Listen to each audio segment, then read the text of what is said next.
So now that we've covered the function of bones, what they do, how they're made up, we're going to go ahead and get into this breakout activity. So again, I'm Grace. I'm your game facilitator. So you guys have any questions, feel free to ask.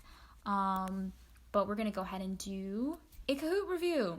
So if you guys want to take out your phones, we're going to go classic. So it's just individually.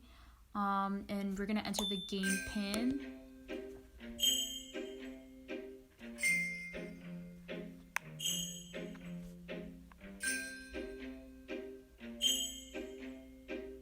Give you guys a second to go ahead and join.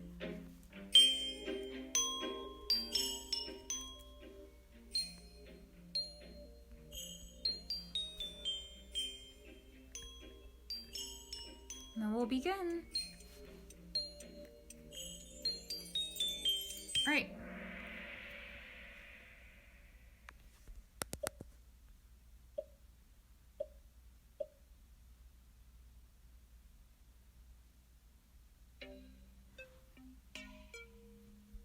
I'm going to give you guys a couple of seconds to answer the question.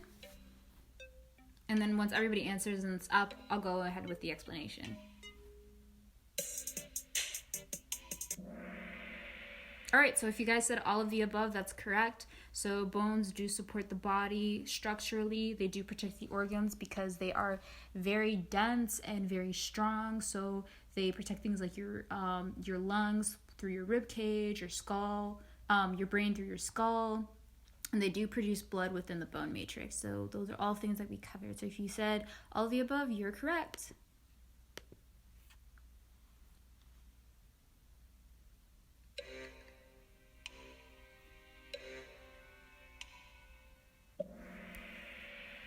So if you guys said fibrous, that's correct. That is not a connective tissue. That is just a made-up name. Remember, dense and loose are kind of the primary ones. Dense is really kind of the ones that create a lot of that compactness in some of the bone tissue.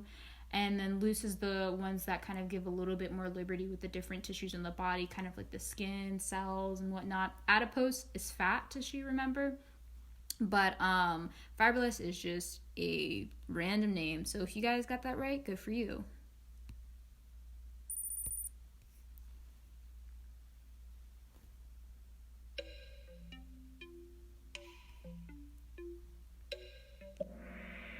All right, so if you guys got adipocytes, congratulations.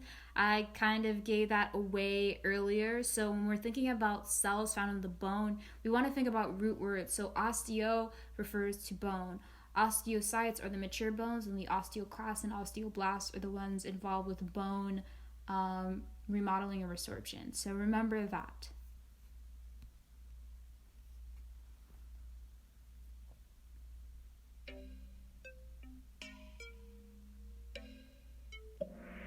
So if you said false, that is correct. Remember, you can get dairy from your dark leafy greens. Do not be fooled by the Got Milk campaign. That is not the only way.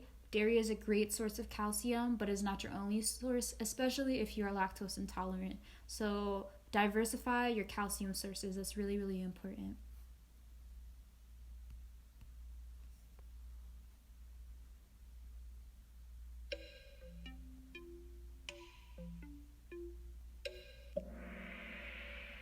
So if you said 1,300 milligrams, you're right. Remember, it's a pretty straight up number that we covered that the NIH recommends. So if you're getting 1,300 milligrams, that's great. Below that, you really want to increase your calcium intake because it's really important for bone development and maturation.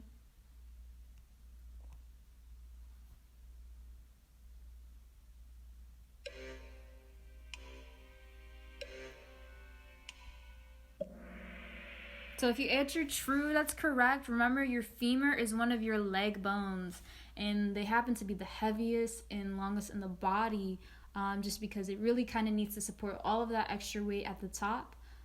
So yes, it is one of your largest bones. So you correct said true. You're correct.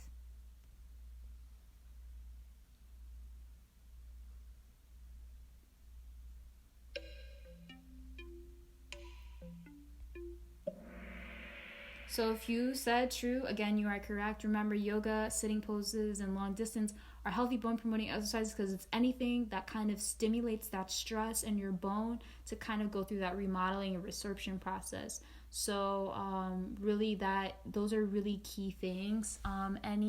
Most types of exercises are healthy bone promoting exercise, which is why it's important to exercise regularly.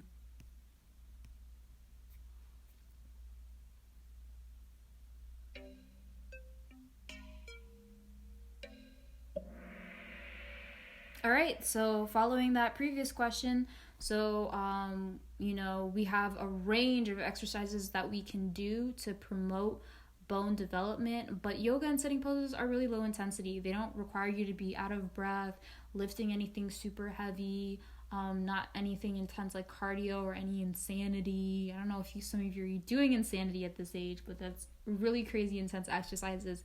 But these are really great low intensity exercises to kind of just nudge at that stimulation for bone growth and development.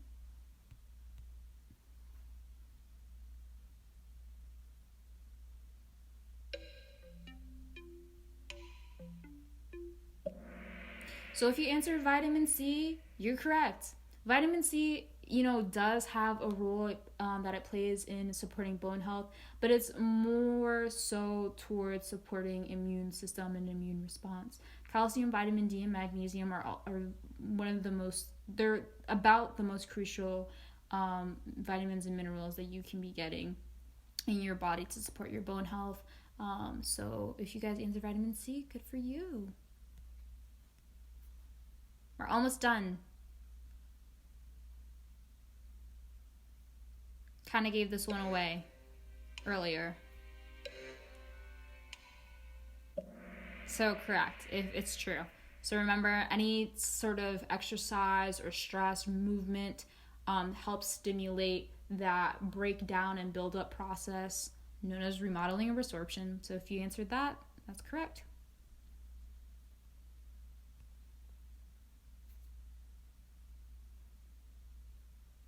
Now think back to the bone model that we did earlier, that we passed around. So if you want to have that pictured in your mind, and also the coloring page that we did, that's really going to help you answer this question. Yeah, this one was really tricky and kind of challenging, but if you were able to visualize, that is true. Remember, the canaliculi and the lacunae are more so the kind of crevices and like tubule structures found within the compact bone. So the compact bone envelops the canaliculi and the lacunae networks where all of those bone cell activities are occurring. So remember that in terms of the bone matrix structure. And then our final question, and we kind of went over this earlier. Correct. So if you guys answered true, that's correct. Connective tissue is an umbrella term. So quite literally almost every single tissue in your body is connective tissue. And so that concludes the Kahoot. So if you guys got the majority of that correct, good for you. And yeah, let's move on to the next part of the program.